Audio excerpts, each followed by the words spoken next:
Good afternoon. uh, Today I want to talk about relationships. Um, Now, as many of you may or may not know, I am I'm currently going through a divorce, and um, this divorce is teaching me a great deal about myself. A lot of things that I wasn't aware of when it comes to relationships, and a lot of things that I'm now learning about myself when it comes to relationships. Some good, some bad.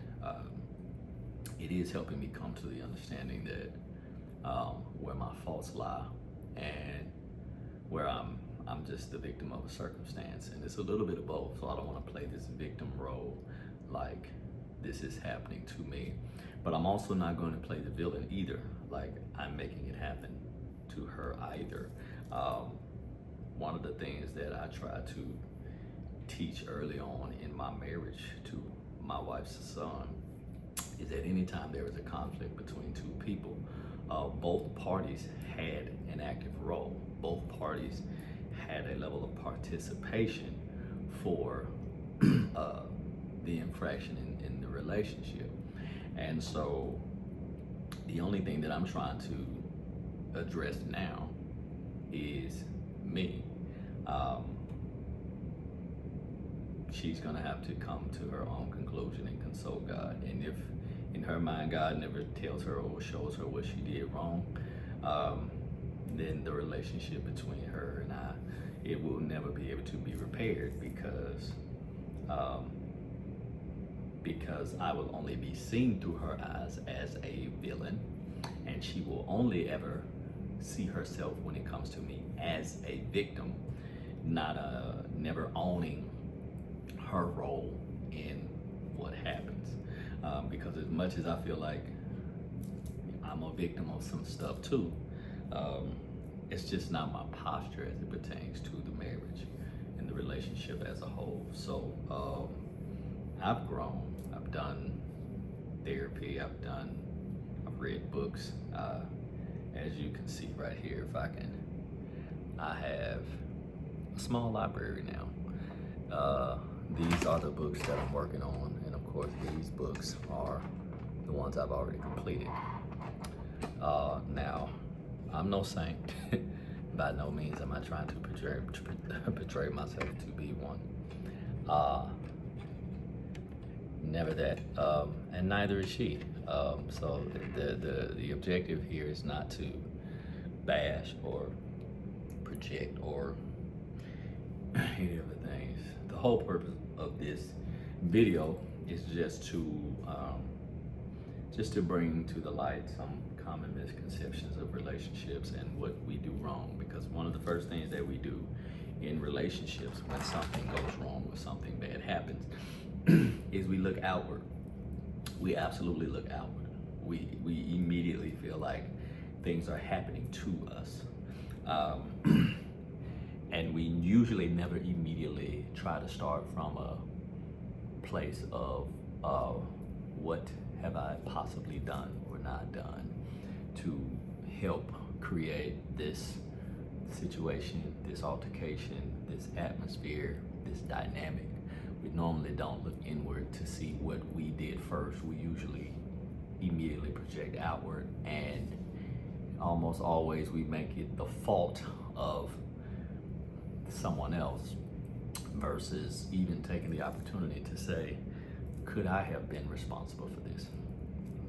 So anyway, that's just part one. I'm just testing this thing out. I will try. We'll come back to this again, and I think I'm gonna start a series where I can actually start getting more into communicating, increase my social media presence, and maybe finally start getting out some of the things that I have been keeping bottled up.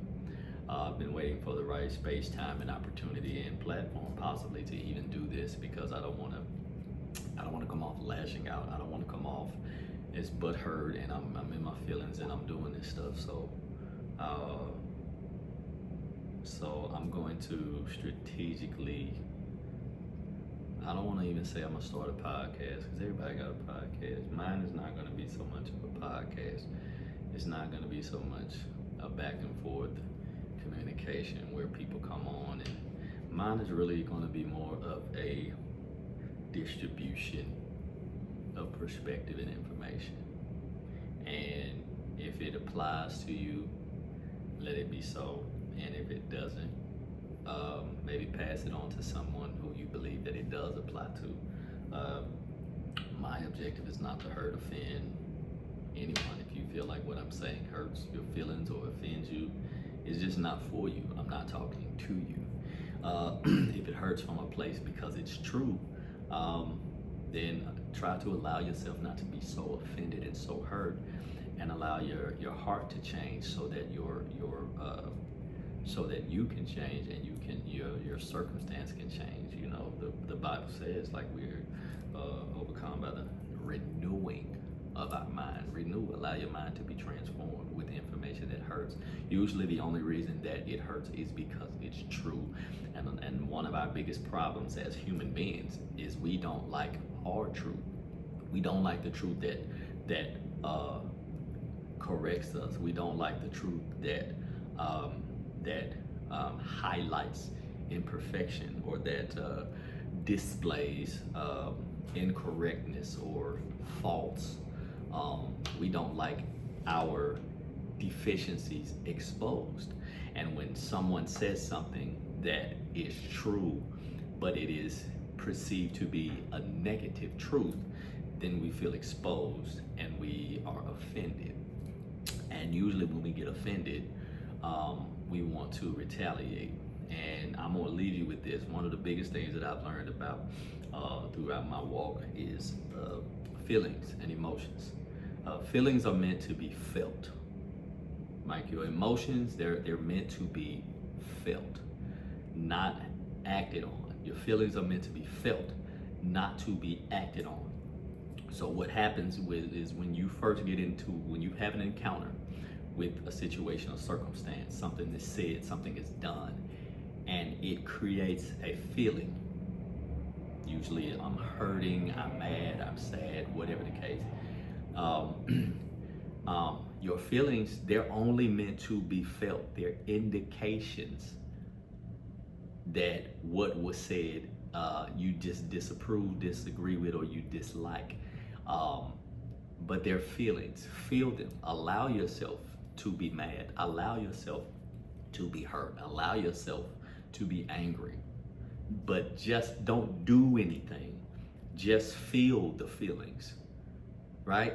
And the problem happens is we let our feelings cause us to take action, and we take action based off of how we feel. And we all know feelings are fleeting. They come and go, they change, they're up and down. You're mad one minute, you're happy the next minute. You're ready to end something one minute, you want it back the next minute. You can't stand them today, and you're madly in love with them tomorrow, and you're hurting today, and you're happy tomorrow, and you're angry today, and you're happy in 15 minutes. And so the thing is, feelings are feelings. They are meant to be felt only, not acted on. And most people are living a life, me included, where we took action from the place of feeling, when we should have just been feeling what are our emotions, feeling the feelings. But instead, we did what most people do. We take action based on feelings. And the problem with feelings is feelings aren't facts or truth. You may be feeling what you feel because of something that happened. So like say, I'll give an example.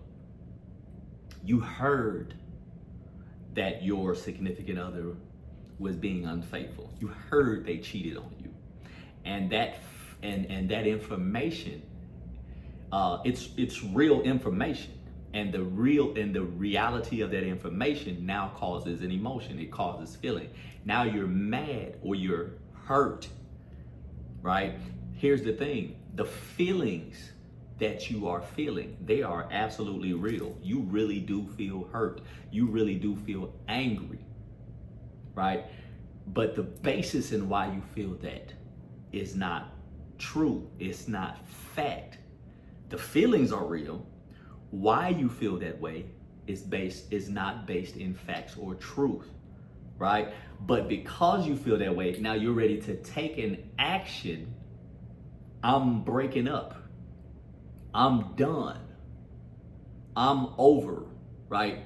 And you're now taking an action based on how you feel about something that isn't fact or truth. The thing that's not fact or truth is what created the feeling in the first place. And the feeling itself, it's a feeling. So it's only to be felt. You are supposed to feel mad.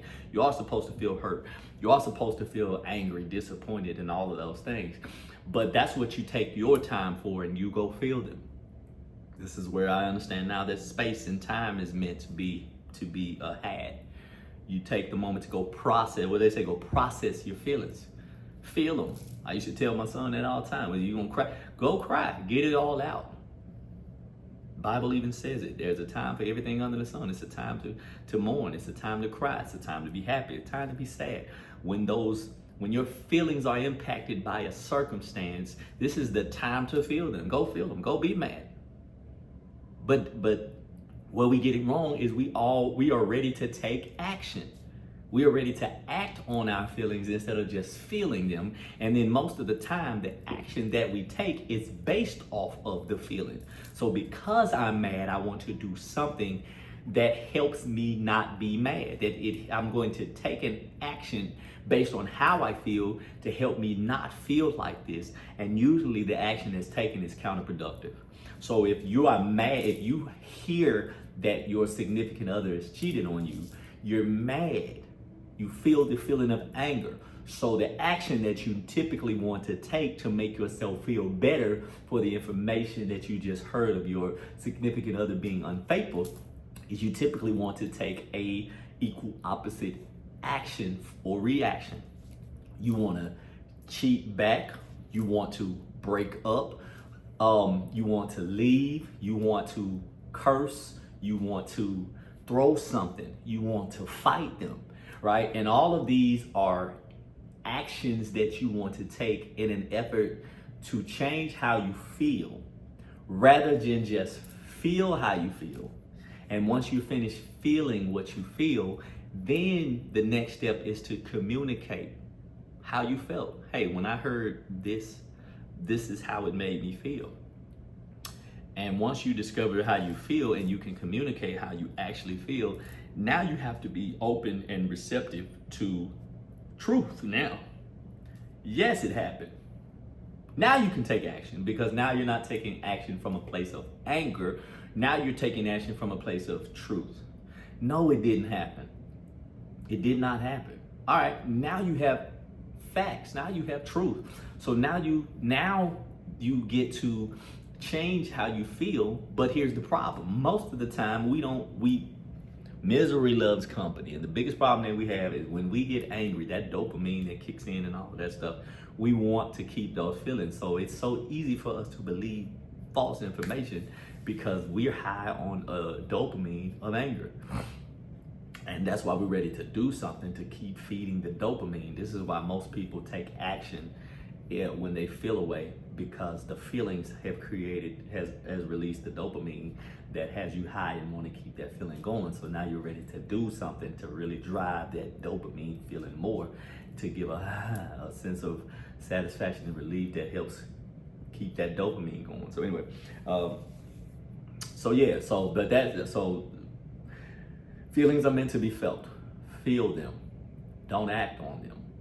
And then after you've had a chance to feel them, then you communicate what it is you felt, and you communicate what made you feel that way, the source of the feeling, what happened, what was done, what was said, what you heard, what you thought, what you believed, what you perceived, who said it, who did it, what they said, what they did, when they said it, when they did it. Communicate it. And then after you communicate it, be open and receptive to the truth. And the truth shall make you free. And if someone gives you a truth that's contrary to what you're feeling, then I would argue you haven't finished feeling your feelings yet. Because if you are knee deep in your feelings and a person is trying to give you truth, you're going to reject their truth because you are still deep in the feelings and you haven't finished feeling the anger. Now you don't want to hear truth. You want the anger to keep being fed. So you have to give yourself the opportunity to let the dopamine from the anger subside so that you can effectively and successfully communicate. Once you can communicate, then the facts and the truth can be presented. Once the facts and the proof is presented, then you can move forward with restoration, repair. Those are the three phases of a relationship. It's connection, and then breaking, and then repairing. Connect, break, repair. When you first get into a relationship, you get into it for the connection. You are connecting, you are joining, right? And it's oneness. You're enjoying it. You feel the connection. You're creating connections. You're establishing bonding, and then when life gets to lifing, then something happens that causes a break or an infraction in the relationship. Now it's broken. Trust was broken. Fidelity was broken. Any circumstance that causes a decline or a breaking in the relationship. You hurt my feelings. You made me mad when you said this, when you did that. Now there is a breaking in the relationship. Once that breaking happens, then this is usually when people break up. This is usually when the relationships end, when marriages end, during the breaking process, because some people were only in it for the up. Some people were only in it for the connection. Some people don't even understand that relationships require repairing. Relationships are a cycle, the cycle of connection, breaking, and repairing. And most people get lost or end it in the breaking phase because they enjoy the connection so much, and they never anticipated it breaking because it felt so right, and it felt so good, and it felt so real. And you thought, oh, what you know, so you've had that feeling of I can't believe I was living life all this time without you, because you feel such a connection and feel such an emotional connection. And then when something happens, it catches you off guard. It's like it clotheslines you, and it throws you for a loop. It was the thing you least expected. You never thought, you never expected, you never suspected this situation, this circumstance, this thing to happen in your relationship, and it caused a break, it caused an infraction. And most people, this is where they bail. I'm deuces, I can't do this. I thought you loved me. I thought if you loved me, you would never, if this was real, this would have never happened. There's no way you could have possibly loved me, felt this way towards me, and did this to me. There's no way this could have happened. This should have happened. And this is where people bail, not understanding that life is life. Relationships happen, and people aren't perfect. We live in a fallen world full of sin, and we are all on this road of trying to do, trying to be, and trying to just cultivate purpose and become better people, and we get it wrong. We fall short. It's real life, it's relationships. So the thing now becomes that in that season of getting it wrong and the breaking happens, the next step is repair, right? You have to be willing to repair. Part of being willing to repair is not taking action in the feelings. Feel the feelings and don't act on the feelings. Allow your feelings to feel. Once the feelings have subsided, then you position yourself now to be able to repair the relationship. And what comes in the repair is this is where you communicate and you discuss and you express and you let everything let everything be known as far as what happened, how it made you feel. This is where vulnerability, I can't even say it, this is where vulnerability exists. And most people aren't even willing to be vulnerable because most people are so afraid of whatever happening again. Most people are so afraid of things going wrong and things going bad. It's like as soon as the breaking happens, that's the part that people justify. See, this is why I didn't even want to do relationships. This is why I didn't even want to be with nobody, because they're so fearful of things going wrong because they have no basis or point of reference on how to repair anything. People think that depending on the why that the infraction or the breaking happened is the determining factor of if it should even be repairable or even attempted to be replaced. Most people base that on why. Most people don't even just most people don't give people grace that they themselves would want, because you think you're perfect and you think I would never do this, that, and the third to a person. So you believe that if they did it,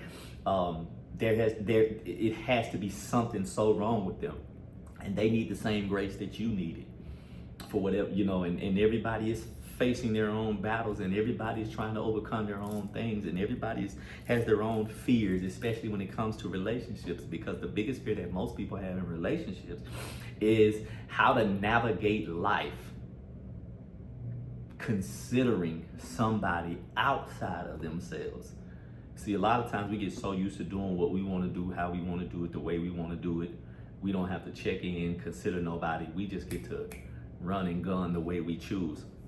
And then when we jump into a relationship, we struggle. This is where the grace comes in at. We're trying to now learn how to stop old things and allow new things.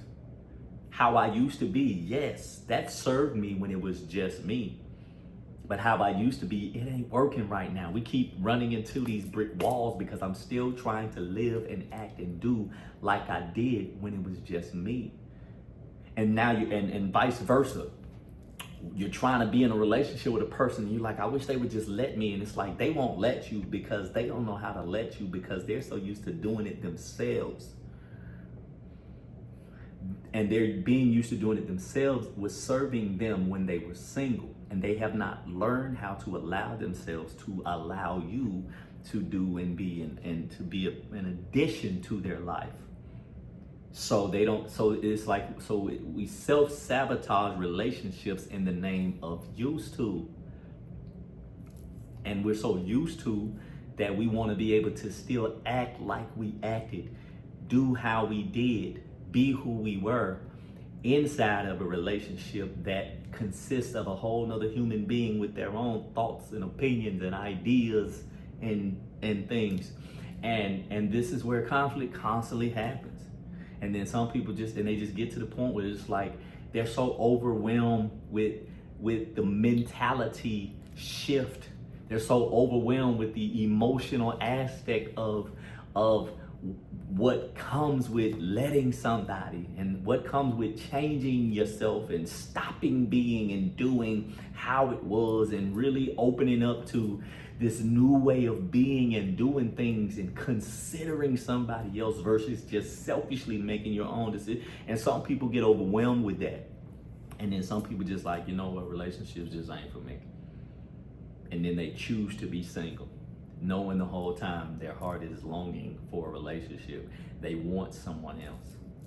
And it's usually after the fact and on the other side of the relationship, you realize what you should have done, could have done. The problem then becomes the cycle continues, because as much as you realize what you should have done now you don't get to make those changes.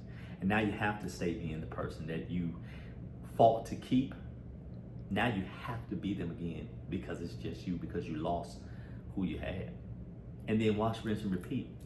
Because now by the time you jump into a relationship again that requires that new version of you, you forgot about that version of you and you got back used to that you again. That selfish you, that's the self-sustaining you. And